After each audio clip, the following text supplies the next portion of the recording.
कांग्रेस को, और आप जिस तरीके से घूम रही थी हिमाचल के तमाम जगहों पर, किस तरीके से देखती हैं और क्या कहना चाहेंगी जनता?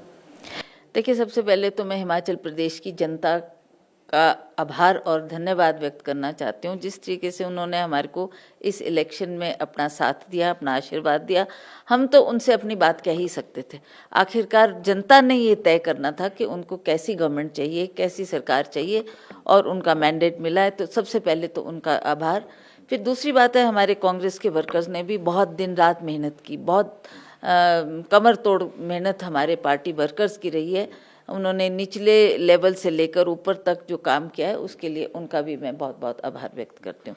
तीसरी बात है कि हमारा हाई कमांड, जिसमें हमारे पंडित जवाहरलाल नेहरू, इंदिरा जी और राजीव जी, मुझे याद है वो दिन जब वीरभद्र सिंह जी ये कहते थे, जब मैं एमपी था and I had nothing to give to the people, उस टाइम तो एमपी फंड भी नहीं हुआ करता था, तो it was Nehru ji who gave the money to Himachal, because उनको इन पहाड़ों से बहुत लगाव था, बहुत प्यार करते थे वो।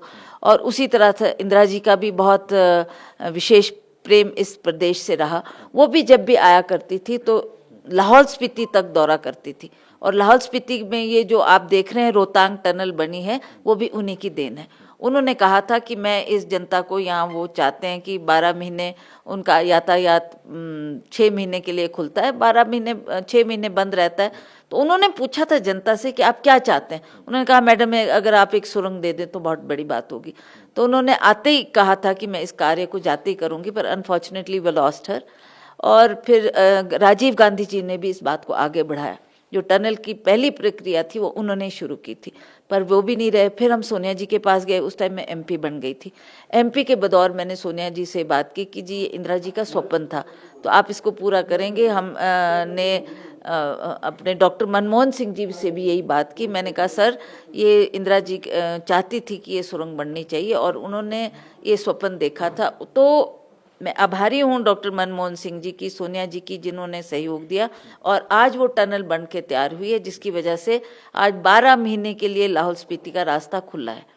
तो ऐसे ऐसे काम उन्होंने किए। और आप जानते हैं हमारा प्रदेश कोई इंडस्ट्रियल स्टेट नहीं है, कोई बड़ा भारी आय का साधन नहीं है। छोटे मोटे काम जो लोग करते हैं उसी से उनका आय का साधन बनता है।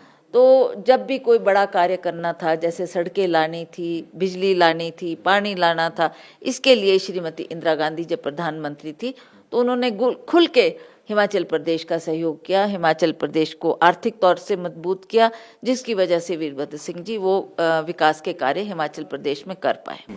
मैम, जिस तरीके से विधायकों की बैठक चंडीगढ़ में बुलाई गई है, आप सब लोग जाएंगे, कैसे देखती हैं आप? क्योंकि इस पे लेकर काफी सवाल उठ रहे हैं कि वाई चंडीगढ़, कैसे देखते हैं आप?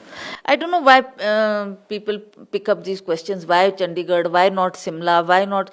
We have to see the convenience of people also. कि जो हमारे लोग चुनकर आए हैं उनको कितना ट्रैवल, अभी तो वो जश्न मना रहे होंगे अपने घर में, उनके लोग जगह जगह से आए होंगे. They have to also celebrate their victory, and then they have to come to Shimla.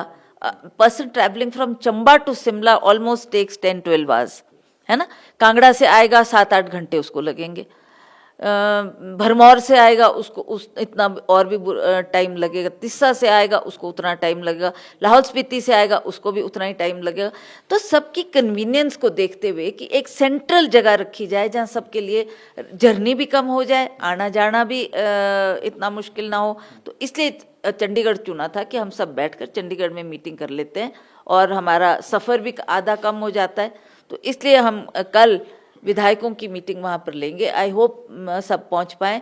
अगर कल नहीं तो परसों से ही फिर हम बैठकर हमारे हाई कमांड से जो लोग आए हैं, चाहे वो छत्तीसगढ़ चीफ मिनिस्टर है, चाहे हुड्डा जी है, चाहे हमारे शुक्ला जी है, प्रभारी लोग हैं, और जो ऑब्जर्वर्स लगाए, they all will be there and they will also sit with the vidhayak and उनका ओपिनियन लेंगे कि आप क्या चाहते हैं.